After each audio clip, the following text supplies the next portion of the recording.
Hey guys, all in one channel में आपका स्वागत है। और आज हम एसीएफ के पर्यावरण के दूसरे वीडियो के ऊपर डिस्कस करेंगे, जिसमें हम पढ़ रहे थे जैव विविधता एवं उसके संरक्षण। तो आज हम पढ़ेंगे जैव विविधता का महत्व, जैव विविधता से मिलने वाली सेवाएं तथा हॉटस्पॉट और मिशन ब्लू के बारे में अध्ययन करेंगे। तो देखते हैं जैव विविधता का महत्व। जैव विविधता ने मानव संस्कृति के विकास में बहुत योगदान दिया है। इसके बदले में मानव समुदाय ने भी आनुवंशिक प्रजाति व पारिस्थितिकी स्तरों पर प्राकृतिक विविधता को बढ़ावा देने में महत्वपूर्ण भूमिका निभाई है। जैव विविधता का महत्व निम्नलिखित श्रेणियों के आधार पर देखा जा सकता है। अर्थात जैव विविधता के महत्व को हम 4 प्रकार से देख सकते हैं। पहला पारिस्थितिक महत्व, दूसरा आर्थिक महत्व, तीसरा वैज्ञानिक महत्व के आधार पर, तो चौथा सांस्कृतिक महत्व के आधार पर। पिछले वीडियो में हम लोगों ने देखा था कि एक क्वेश्चन देखे थे कि विश्व पर्यावरण दिवस नहीं, अंतर्राष्ट्रीय जैव विविधता दिवस कब मनाया जाता है। तो उसका आंसर था 22 मई को मनाया जाता है। तथा करंट से लिंक करके ये क्वेश्चन बना सकता है कि 2020 का जो अंतर्राष्ट्रीय जैव विविधता दिवस मनाया गया उसका थीम क्या था। तो उसका थीम था our solution are in nature. Our solution are in nature उसका थीम था। ये करंट से लिंक करके पूछ सकता है क्वेश्चन। दूसरा क्वेश्चन ये भी बन सकता है कि विश्व पर्यावरण दिवस कब मनाया जाता है। तो विश्व पर्यावरण दिवस हर साल 5 जून को मनाया जाता है। इसको पहली बार 1974 में मनाया गया था। तथा इस साल का 2020 का थीम था विश्व पर्यावरण दिवस का सेलिब्रेट बायोडाइवर्सिटी अर्थात जैव विविधता। तो ये क्वेश्चन याद रखिएगा कि विश्व पर्यावरण दिवस का जो थीम था 2020 का जैव विविधता है। तथा अंतर्राष्ट्रीय जैव विविधता दिवस जो 22 में मनाया गया था 2020 में जो मनाया अभी, उसका theme our solution are in nature. तो पारिस्थितिक महत्व, परितंत्र में विभिन्न प्रजातियां कोई न कोई क्रिया करती है। परितंत्र में कोई भी प्रजाति बिना कारण ना तो विकसित हो सकती है और ना ही बनी रह सकती है। अर्थात प्रत्येक जीव अपनी आवश्यकता पूरी करने के साथ साथ दूसरे जीवों के पनपने में भी सहायक होते हैं। तो बेसिकली ये कह रहा है कि मान लीजिए कोई परितंत्र है, इसमें मान लीजिए खरगोश को, हिरण को शेर खाता है। तो वैसे ही तो यहाँ मान लीजिए खरगोश विलुप्त हो जाते हैं तो तथा हिरण विलुप्त हो जाती है, इनकी प्रजातियाँ विलुप्त हो जाती हैं, तो यहाँ शेर भी उससे इफेक्ट होगा। मतलब ये भी उनकी संख्याएं कम हो जाएगी, ये भी मरने लगेंगे। तो ऐसी परिस्थिति में कोई ना कोई एक दूसरे से रिलेट होता है। इसीलिए बोल रहा है कि पारिस्थितिक विविधता इम्पॉर्टेंट है। जीव एवं प्रजातियां ऊर्जा ग्रहण कर उसका संग्रहण करते हैं, कार्बनिक पदार्थ का उत्पादन एवं विघटन करते हैं तथा परितंत्र में जल व पोषक तत्वों के चक्र को बनाए रखने में सहायक होते हैं। इसके अतिरिक्त प्रजातियां वायुमंडल गैस को स्थिर करती हैं और जलवायु को नियंत्रित करने में सहायक होती हैं। यह परितंत्र क्रियाएं मानव जीवन के लिए महत्वपूर्ण है। परितंत्र में जितनी अधिक विविधता होगी, प्रजातियों की प्रतिकूल स्थितियों में भी रहने की संभावना और उनकी उत्पादकता भी उतनी ही अधिक होगी। दूसरे शब्दों में जिस परितंत्र में जितना विविध प्रजाति होगा, वह परितंत्र उतना ही अधिक स्थायी होगा। अर्थात बेसिकली यहाँ पर वही कहना चाह रहा है कि जैसे कि मान लीजिए घास है, इस घास को कोई टिड्डा खाता है, टिड्डा को मान लीजिए सांप खाता है, उस सांप को कोई ईगल खाता है। तो ऐसी जितनी ज़्यादा हम मतलब विविधता होगी हमारे परितंत्र में, वह उतना ही स्टेबल होगा। आर्थिक महत्व में देखें तो दैनिक जीवन में सभी मनुष्यों के लिए जैव विविधता एक महत्वपूर्ण संसाधन है। जैव विविधता का एक महत्वपूर्ण भाग फसलों की विविधता, क्रॉप डाइवर्सिटी है, जिसे कृषि जैव विविधता भी कहा जाता है। जैव विविधता को संसाधनों के उन भंडारों के रूप में समझा जा सकता है जिसकी उपयोगिता भोज्य पदार्थों, औषधियों और सौंदर्य प्रसाधन आदि के निर्माण में है। जैव संसाधनों की यह परिकल्पना जैव विविधता के विनाश के लिए भी उत्तरदायी है। मान लीजिए कोई परितंत्र में हम बहुत सारे पेड़ पौधे जगाते हैं, जैसे कि कोई इमारती लकड़ी उगाते हैं, लगाते हैं, तो इससे हमें आमदनी होगी। तथा जैसे कि धान वान इन सब से हमें खाने के लिए तथा बेचने के लिए भी आमदनी होती है। तो कुछ ऐसे पेड़ जो औषधियाँ प्राप्त कराती हैं, उनसे भी हमें आमदनी होती है। तो कई बार ऐसी परितंत्र में हम अपनी आमदनी के चक्कर में बहुत ज़्यादा मतलब पेड़ों को कटाई कर देते हैं उसकी औषधि बनाने के लिए, उससे लकड़ी को बेचने के लिए। तो इस प्रकार से यह जैव विविधता विनाश के लिए भी उत्तरदायी हो जाता है। वैज्ञानिक महत्व, जैव विविधता इसलिए महत्वपूर्ण है क्योंकि प्रत्येक प्रजाति हमें यह संकेत दे सकती है कि जीवन का आरंभ कैसे हुआ है और यह भविष्य में कैसे विकसित होगा, जीवन कैसे संचालित होता है और जिस परितंत्र में हम भी एक प्रजाति है उसे बनाए रखने में प्रजाति क्या भूमिका है, इन्हें हम जैव विविधता से समझ सकते हैं। फिर आता है सांस्कृतिक महत्व, प्राकृतिक विविधता हमें सौंदर्यात्मक का आनंद प्रदान करती है। समृद्ध जैव विविधता किसी क्षेत्र में पर्यटन को प्रोत्साहित करती है तथा इसके द्वारा हमें मनोरंजन के अवसर प्राप्त होते हैं। अनेक समुदाय और संस्कृतियों, वातावरण तथा जैविक विविधतापूर्ण पर्यावरण द्वारा प्रदान किए गए संसाधनों के लिए सह विकसित हुए हैं। जैव विविधता द्वारा प्रदान की जाने वाली सेवाएं हम देखते हैं। तो जैव विविधता मानव समुदाय है तो विभिन्न सेवाएं सुलभ कराती है, जैसे जल संसाधनों का संरक्षण, मृदा निर्माण एवं संरक्षण। जैसे जल संसाधनों, जैसे हम कई सारे वृक्ष लगाएंगे विभिन्न विभिन्न प्रकार के, तो वो जल संसाधनों का संरक्षण करता है तथा मृदा निर्माण एवं संरक्षण, प्रदूषक अवशोषण। जैविक सेवाएं में देखें तो भोजन, औषधीय उपयोग, सामाजिक सेवाएं, मनोरंजन तथा गतिविधियां और पर्यटन। जैव विविधता हमारे लिए पर्यटन का भी बहुत अच्छा केंद्र है। इस प्रकार से इनकी सेवाएं हैं। जैव विविधता हॉटस्पॉट। जैव विविधता के हॉटस्पॉट की अवधारणा नॉर्मन मायर्स द्वारा प्रतिपादित की गई थी। 1988 के आसपास नॉर्मन मायर ने जैव विविधता का प्रतिपादन किया था। शब्द प्रतिपादन। जैव विविधता हॉटस्पॉट की अवधारणा नॉर्मन मायर्स द्वारा 1988 में प्रतिपादित की गई थी। जैव विविधता हॉटस्पॉट से आशय उन क्षेत्रों से है जो अन्य क्षेत्रों की तुलना में जैव विविधता की दृष्टि से समृद्ध होते हैं तथा वर्तमान में जहाँ की विविधता संकटग्रस्त है।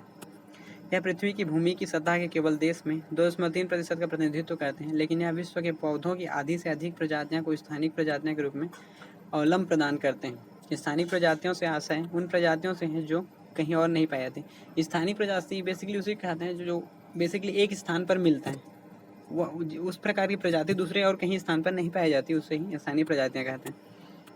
ये जैव विविधता वाले हॉटस्पॉट हैं,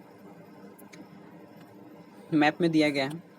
तो जैव विविधता हॉटस्पॉट के रूप में अर्हता प्राप्त करने के लिए क्षेत्र के लिए 2 मानदंडों का पालन, अर्थात जैव विविधता हॉटस्पॉट एक्सेप्ट करने के लिए 2 कंडीशन है। पहला, इसमें कम से कम 1500 स्थानिक विशिष्ट पौधे होने चाहिए। स्थानिक अर्थात जो बेसिकली उसी जगह में मिलते हो, कहीं और ना मिलते हो, इसे स्थानिक विशिष्ट पौधे को बोल रहे हैं। अर्थात वैसे पौधे उच्च प्रतिशत होना चाहिए जो पृथ्वी पर अन्यत्र ना पाए जाते हो। दूसरे शब्दों में कहें तो हॉटस्पॉट को दूसरे से प्रतिस्थापित नहीं किया जा सकता। अर्थात बेसिकली ये कोई एक जगह में मिल रहा है तो कहीं दूसरे से लाकर तो उसे स्थापित तो नहीं कर सकते। तो यही है पहला कंडीशन कि इसमें कम से कम 15 स्थानिक विशिष्ट पौधे होने चाहिए। दूसरा कंडीशन कहता है इसमें अपने मूल पर्यावास का कम से कम 70% नष्ट हो गया हो, अर्थात यह संकटग्रस्त हो। इसमें जहाँ ये स्थानीय प्रजातियाँ मिलते हैं वहाँ का लगभग 70% नष्ट हो गया, अर्थात तो संकटग्रस्त अवस्था में हो। तो 2 कंडीशन है हॉटस्पॉट ये करने के। इसमें कम से कम पहला 15 स्थानिक विशिष्ट पौधे होने चाहिए उस जगह में। दूसरा, इसने अपने मूल पर्यावास का कम से कम 70% नष्ट हो गया, अर्थात संकटग्रस्त में हो। विश्व भर में 34 क्षेत्रों को हॉटस्पॉट के रूप में मान्यता दी गई है थी। निम्न सूचियाँ नीचे दी जाए। 2017 तक 34 थे, उसके बाद 2017 के बाद 2 नए जोड़े गए जो इंडिया में बेसिकली है। तो एग्जाम ऑफ व्यूज इंपॉर्टेंट है क्योंकि इंडिया से है। तो इंडो बर्मा वाला क्षेत्र और सुडालैंड वाला क्षेत्र 2 और ऐड किए गए और टोटल अब 36 हॉटस्पॉट हो गए हैं। ये पूरा लिस्ट दिए गए हैं। अफ्रीका में कौन कौन से हैं, एशिया और ऑस्ट्रेलिया में कौन कौन से हैं। तो एशिया और ऑस्ट्रेलिया में 2 नए ऐड हो गए हैं, जो इंडो बर्मा और सुडालैंड वाला। तो टोटल अब 36 हॉटस्पॉट हो गए हैं। ये पूरा लिस्ट दिया गया है, आप PDF के माध्यम से देख सकते हैं। फिर आता है हॉप स्पॉट तथा मिशन ब्लू। ये हॉटस्पॉट नहीं है, ये हॉप स्पॉट है तथा मिशन ब्लू जिसको बोलते हैं। हॉप स्पॉट समुद्र के ऐसे क्षेत्र हैं जहां समुद्र के भीतर महत्वपूर्ण समुद्री वनस्पति और जीवों के लिए विशेष सुरक्षा की आवश्यकता होती है। ऐसे क्षेत्र को चिन्हित करके उनका संरक्षण किया जाता है। बेसिकली ये समुद्र वाले जो भी जीव जंतु होते हैं उनके संरक्षण के लिए होता है, जिसे हम हॉप स्पॉट मिशन ब्लू के नाम से जानते हैं। इनमें से कुछ क्षेत्रों तो पहले से ही संरक्षित होते हैं, किंतु कुछ क्षेत्रों को संरक्षण की आवश्यकता होती है। प्रसिद्ध अमेरिकी समुद्र वैज्ञानिक डॉक्टर सिल्विया अर्ल ने 2009 में मिशन ब्लू के अंतर्गत हार्ड स्पॉट नहीं हॉप स्पॉट की संकल्पना की थी। मिशन ब्लू प्रतिपादन किया था। किसने किया था? डॉक्टर सिल्विया ने 2009 में। एवं IUCN के साथ संयुक्त रूप से हॉटस्पॉट की संकल्पना को प्रस्तुत किया गया। IUCN जिसका full form international union for conservation of nature होता है, अंतर्राष्ट्रीय प्राकृतिक संरक्षण संघ, जो रेड डाटा बनाती है। इसमें सभी प्रकार के जीवों की जानकारी है तथा लुप्त हो रही जीवों की प्रजातियों तथा उनके कारणों का उल्लेख भी किया जाता है। इसका मुख्यालय स्विट्जरलैंड में है। Mission Blue doctor Sylvia Earle द्वारा की गई एक पहल है जिसमें जन समर्थन के माध्यम से समुद्री संरक्षित क्षेत्रों का एक वैश्विक नेटवर्क तैयार करने की योजना है। इसके अंतर्गत 2020 तक समुद्री क्षेत्र में 20% हिस्से को संरक्षित करने का लक्ष्य है। एग्जाम में से पूछ सकता है कि कितने प्रतिशत का लक्ष्य रखा गया है 2020 तक, तो 20% हिस्से को संरक्षित करने का लक्ष्य रखा गया है। वर्तमान में विश्व भर में हॉटस्पॉट की संख्या 76 है। 2013 में भारत से अंडमान निकोबार तथा लक्षद्वीप को हॉटस्पॉट के रूप में नामित किया गया। सॉरी, ये गलत हो गया, ये अंडमान निकोबार है, लक्षद्वीप को 2013 में हॉटस्पॉट में शामिल किया गया। तो ये एग्जाम ऑफ व्यू से इंपॉर्टेंट क्योंकि इंडिया से है, तो इंडिया में अंडमान निकोबार तथा लक्षद्वीप को हॉटस्पॉट में ऐड कर दिया गया। हॉप इस पार्ट में ऐड कर दिया गया। महाविविधता वाले देश उन देशों का समूह है जो पृथ्वी के बहुसंख्यक प्रजातियों का आश्रय स्थल है और इस कारण भी अत्यधिक विविधतापूर्ण माने जाते हैं। कंजर्वेशन इंटरनेशनल ने 1998 में 17 महाविविधता वाले देशों की पहचान की। साथ में इन 17 देशों में पृथ्वी की 70% से अधिक प्रजातियों का आश्रय स्थल है। सभी महाविविधता वाले देश आंशिक रूप से या पूर्णतः उष्णकटिबंधीय क्षेत्रों में अवस्थित हैं। इसका रीज़न हमने पिछले क्लास में पढ़ा था कि जैसे ही हम इक्वेटर से ऊपर की ओर जाते हैं जैव विविधता में कमी आती है ध्रुव की ओर। तो बेसिकली ये उष्णकटिबंधीय वाले क्षेत्र ही ज़्यादातर हॉटस्पॉट 70% अधिक प्रजातियाँ पाई जाती हैं। तो 17 हॉटस्पॉट्स में से इंडिया भी है, तो इम्पॉर्टेंट है। विश्व महाविविधता वाले देश में 17 देश में से इंडिया का नाम भी आता है। ये लिस्ट है पूरा जिसमें इंडिया का नाम भी आता है। मापदंड इसका हम कैसे करते हैं, कंडीशन है। इसका प्रमुख मापदंड स्थानिक है जो सर्वप्रथम प्रजाति की स्तर और फिर उच्च वर्गीय स्तर जैसे वंश और परिवार पर लागू होती है। एक महाविविधता युक्त देश के रूप में अर्हता प्राप्त करने के लिए किसी देश को निम्न मापदंडों को पूरा करना चाहिए। महाविविधता वाले देश के लिए 2 कंडीशन है। पहला, उस देश में विश्व के कम से कम 5000 पौधे स्थानिक प्रजाति के रूप में पाए जाते हैं। स्थानिक प्रजाति मतलब बेसिकली वहीं हमें विशेष रूप से मिलता हो। तो उस देश में विश्व में कम से कम 5000 पौधे स्थानिक प्रजाति के रूप में पाए जाते हैं। दूसरा कंडीशन है, देश की सीमा के भीतर समुद्री पारिस्थितिक तंत्र होना चाहिए। तो बस इसमें याद रखने वाली है कि 17 हैं ऐसे महाविविधता वाले देश जिनमें इंडिया भी शामिल है। और इसके 2 कंडीशन है। पहला, 5000 पौधे स्थानीय प्रजाति होनी चाहिए, तो दूसरा, देश की सीमा के भीतर समुद्री पारिस्थितिक तंत्र होना चाहिए। जैव विविधता एवं ह्रास के कारण। जैव विविधता क्षरण के विभिन्न कारण हैं जिनमें आवास विनाश, आवास विखंडन, पर्यावरण प्रदूषण, अतिशोषण, वन्य जीवों का शिकार, वन विनाश, अति चराई, कई विभिन्न कारण हैं। आवास विनाश, मानव जनसंख्या वृद्धि एवं मानव गतिविधियां आवास विनाश का प्रमुख कारण है। आवास की बेसिकली सबसे बड़ा रीजन माने यदि हम इसकी क्षति का ह्रास होने का जैव विविधता का, तो पहला ही आवास विनाश होगा। अर्थात आवास की क्षति वर्तमान में अकशेरुकी जीवों के विलुप्त का एक प्रमुख कारण है। जितने ज़्यादा अभी आवास बन रहे हैं उतनी ज़्यादा हम जंगलों का विनाश कर रहे हैं, इस कारण से भी क्षति हो रही है। वन विनाश, विकास कार्यों तथा कृषि के विस्तार के कारण उष्णकटिबंधीय देशों में जंगलों को बड़े पैमाने पर नष्ट किया गया, जिसके परिणाम स्वरूप उष्णकटिबंधीय वनों में जैव विविधता का क्षरण हुआ है। इसने कटिबंधीय देशों में आदिवासियों द्वारा की जाने वाली झूम कृषि भी जैव विविधता के प्रमुख कारण है।